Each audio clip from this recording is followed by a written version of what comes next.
विधान परिषदेचे विरोधी पक्षनेते अंबादास दानवे यांनी अधिवेशनानंतर पत्रकारांशी आज 28 जूनला संवाद साधला। यावेळी बोलताना अर्थसंकल्पात अनेक पोकळ घोषणा केल्या असल्याचं त्यांनी म्हटलं। यासोबतच 25,000 कोटींची तूट असताना देखील मोठ्या योजनांची घोषणा केली असं देखील ते म्हणाले।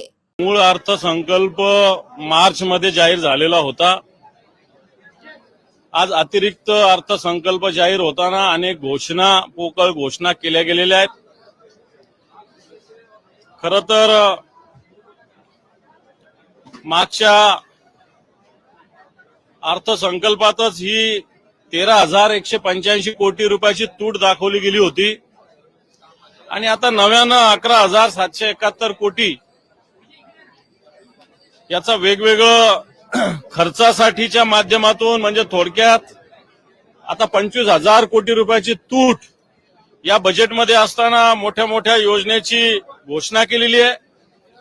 सरकारने मागचं बजेट हे पंचामृत म्हणून जाहीर केलं होतं। मागच्या वर्षभरात या पंचामृताचा एक थेंब सुद्धा कुठं आलेला नाही। मागचं पंचामृत वेगवेगळ्या समाज बांधवांसाठी वेगवेगळे मंडळ स्थापन केले होते, हे कुठं झालेले नाही। विशेष म्हणजे मुख्यमंत्र्यांनी रिक्षा चालकांसाठी एक मंडळ केलं होतं, याला कुठे 1 रुपयाची डिस्बर्समेंट नाहीये। महात्मा फुले आर्थिक विकास मंडळाला मागच्या 2 वर्षांना 1 रुपया मिळत नाहीये। आणि अशी स्थिती असताना ज्या घोषणा केल्या जर या बघितल्या तर या अतिशय फसव्या घोषणा आहे। मी आता कारण सुरुवातीला याचे पेपर्स उपलब्ध नव्हते, सगळे पेपर्स आता उपलब्ध झालेले।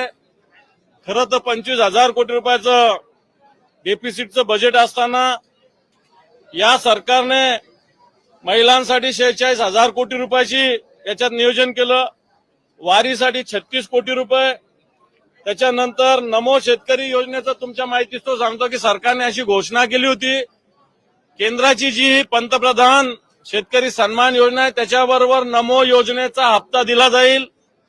नरेंद्र मोदी पंतप्रधान झाल्यानंतर त्यांनी पहिलं काम महासन्मान योजना पंतप्रधान शेतकरी महासन्मान योजनेचा दिला, त्याच्याबरोबर नमोचा हप्ता सुद्धा या सरकारने दिलेला नाही।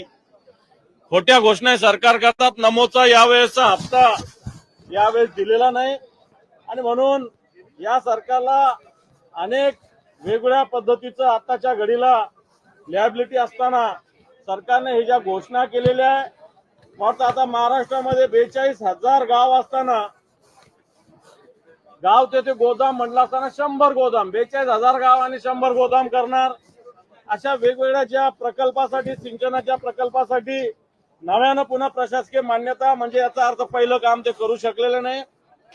त्याचप्रमाणे घरकुलाच्या योजना ज्या जाहीर केल्या मागच्या वर्षभरामध्ये 2 वर्षामध्ये या सरकारच्या काळात प्रधानमंत्री घरकुल योजनेचं कोणतंही काम या महाराष्ट्रात झालेलं नाही।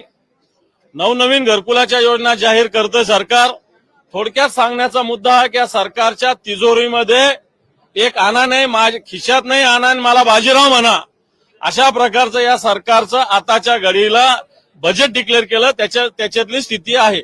मला हे सांगायचं की राजरोसपणे मी हे पुन्हा सांगतो की एखाद्या छोट्या मोठ्या क्लर्कने अशा गोष्टी केल्या तर आपण समजू शकतो, पण नगर सारख्या महानगरपालिकेचा आयुक्त अशा पद्धतीने हिंमत करतो, मला वाटतं त्याला राजकीय सपोर्ट तिथल्या स्थानिक कोणत्या तरी लोकप्रतिनिधीचा असावा असा माझा शंका आहे। आमदार शिफारस करू शकतात, शिफारस करणं एक वेगळा भाग आणि सपोर्ट करणं वेगळा भाग। मला असं वाटतं असा सपोर्ट, राजकीय सपोर्ट दादांचे तिथले स्थानिक आमदार यांचा त्यांना असेल। खरं तर सरकारने आतापर्यंत अशा आयुक्ताला आतापर्यंत निलंबित करायला पाहिजे होतं। तो फरार झाला म्हणजे पोलीस कारवाईपासून तो वाचण्याचा प्रयत्न करतोय।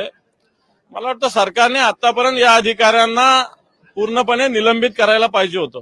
चूकच आहे ना, आयुक्तासारख्या माणसांनी लाखाची मागणी करणं किंवा अशा सुपर क्लास 1 अधिकाऱ्यांनी अशा प्रकार करणं चूकच आहे।